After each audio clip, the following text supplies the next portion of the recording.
America और Iran के बीच में हर बार नया समझौता होता है और हर बार यह विफल हो जाती है, कुछ न कुछ कारण से या फिर विफल तो होना ही है। यहाँ पर पाकिस्तान अभी काफ़ी ज़्यादा परेशान हो चुका है। ये दोनों के बीच में समझौता करा करके दोनों के बीच में समझौता हो ही नहीं रही है, कुछ कारण के कारण से यह विफल हो ही जा रही है। अब वैसे में पाकिस्तान इनसे पूरी तरीके से परेशान भी हो चुका है।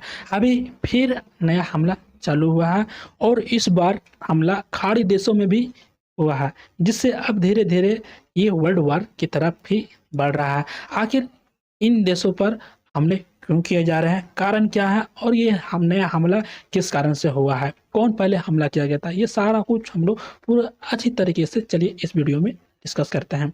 सबसे पहले समझते हैं कि भाई अमेरिका सेना ने ईरान के खिलाफ नए हवाई हमले शुरू कर दिए थे। ये हमले मुख्य रूप से ईरान के जो दक्षिण वाले इलाका है, नीचे में आप देख रहे हो ये ओमान के क्षेत्र है, वहीं पर ये हमला किया गया है।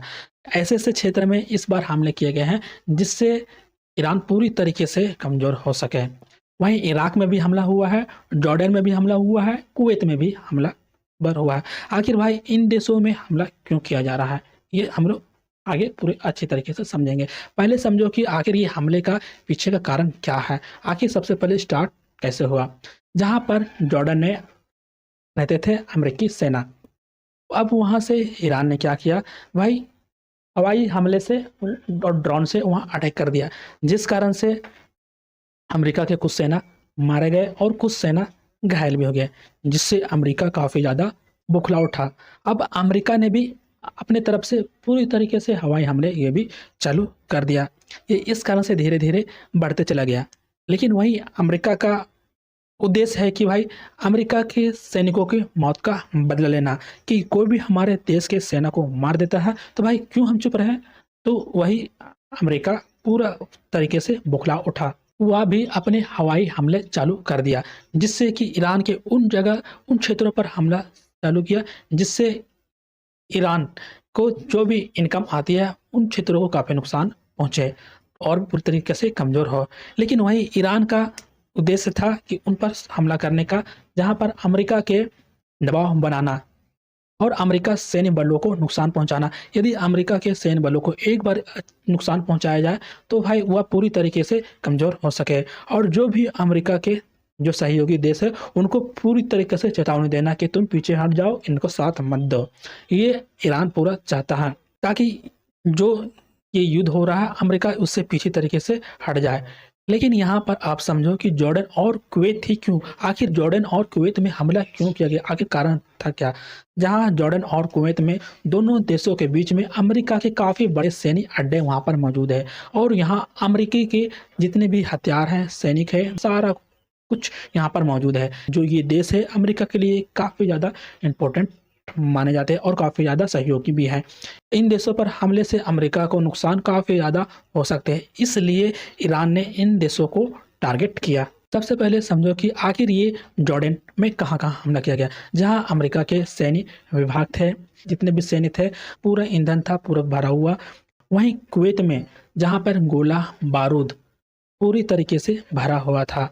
अली अल सलेम हवाई अड्डे थे, वहाँ भी ये पूरी तरीके से हमले किए गए हैं। अमेरिकी लॉजिस्टिक केंद्र थे, नागरिक का जो भी इंफ्रास्ट्रक्चर थे, वहाँ तेल जितने भी थे संयंत्र वाले क्षेत्र में भी हमले किया गया। यहाँ तक कि जल विलवीकरण को भी नहीं छोड़ा गया और वहाँ पर भी ये हमला किया गया, जिससे काफ़ी ज़्यादा उनका नुकसान देखने को मिली। वहीं अमेरिका की तरफ से ईरान के उन क्षेत्रों पर हमला किया गया जहाँ पर वो काफ़ी ज़्यादा कमज़ोर हो सके, और जैसे कि सेरिक वाले क्षेत्र में, रुद्रान वाले क्षेत्र में, बंदर अब्बास वाले क्षेत्र में, हॉर्मुज़गंज क्षेत्र में, इराक के एरबिल वाले क्षेत्र में, ये ऐसे क्षेत्र हैं जहाँ से बिज़नेसेस भी होते हैं और काफ़ी ज़्यादा इम्पोर्टेंट भी क्षेत्र माने जाते हैं, जिससे ईरान और भी ज़्यादा कमज़ोर हो सके। लेकिन इससे इन दोनों को काफ़ी ज़्यादा नुकसान भी देखने को मिला। लेकिन ये 2 देशों के बीच में धीरे-धीरे ये युद्ध बढ़ रही है।